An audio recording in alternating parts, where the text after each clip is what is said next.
Ne iyi ne? Pikabı siz görmediniz mi? Pikab nasıl uçtu? Ne de korsun abi.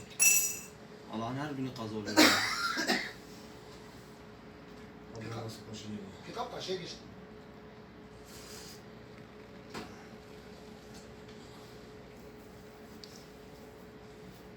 Allah'tan ateş çıkmadı ya. Bak duman da çıkıyor. Alevlenmedi.